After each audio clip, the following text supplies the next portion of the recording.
Ito po ang ating Africa Luxana stroller. Good for newborn, fully reclined.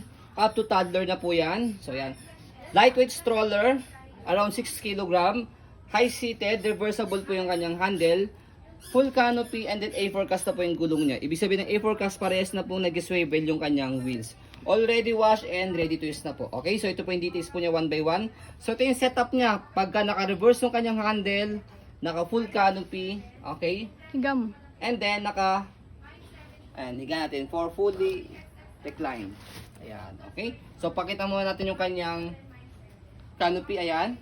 So camouflage po yung kanyang design sa loob ng Peekaboo. And then ito yung kanyang canopy, black na black po siya. Ayan. And then next natin sa kanyang pagkaka-fit niya, meron siyang lock dito. Angat nyo lang siya pagka gusto niyo po siya i-fold.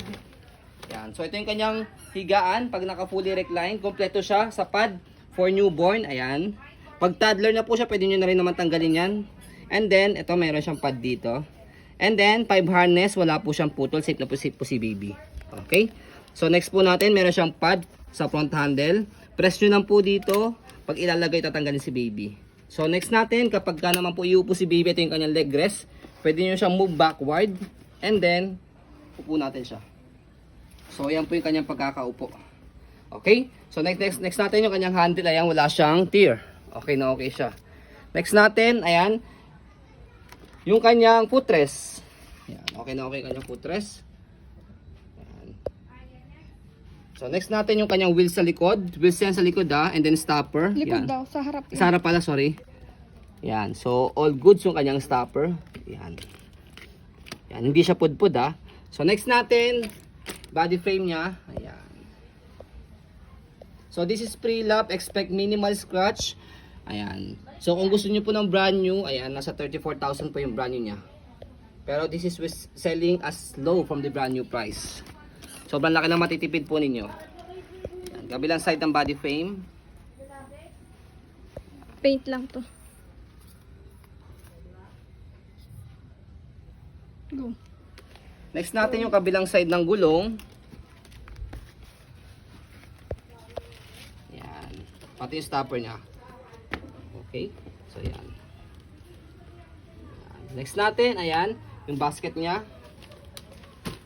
Yung basket niya. And then, dito siya ina-adjust. Pagka gusto niyo po siyang ihiga, iupo muna, hatakan niyo lang po itong dalawa. Pag gusto niyo naman po siyang ihiga, shoot yung daliri niyo rito and then pull down. Yan, okay? So, upo natin siya. So, next natin, yan. So, as you can see, yung gulong niya sa likod, nag-swivel na maayos. Kapag ni-reverse natin siya, mag-straight naman ang kanyang takbo, and then ito namang nasa harapan siya naman yung mag-swivel. Ang purpose po niyan, again, for easy maneuver. So, angat lang po ito and then shoot dito pag i-reverse natin yung kanyang handle. Pag ibabalik sa normal. So, makikita nyo po yung harapang gulong. Yan, mag-switch siya. Yun. Yan naman po yung nag-swivel. So, stroll muna natin bago natin siya i-fold to make it sure na wala siyang problem regarding sa kanyang mechanism. Ayan. So, ang ganda po nito. Okay, sa mga may parents na ayan, soldiers, military, ayan. So sa pag-fold po sa kanya, one hand fold, one hand open. So try natin, fold lang natin yung kanyang canopy.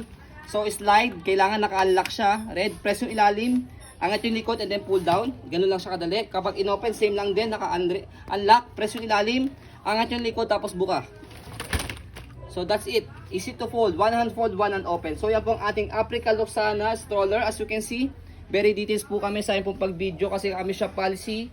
No refund, no exchange. What you see is what you get. So, maraming salamat. Have a nice day and God bless po.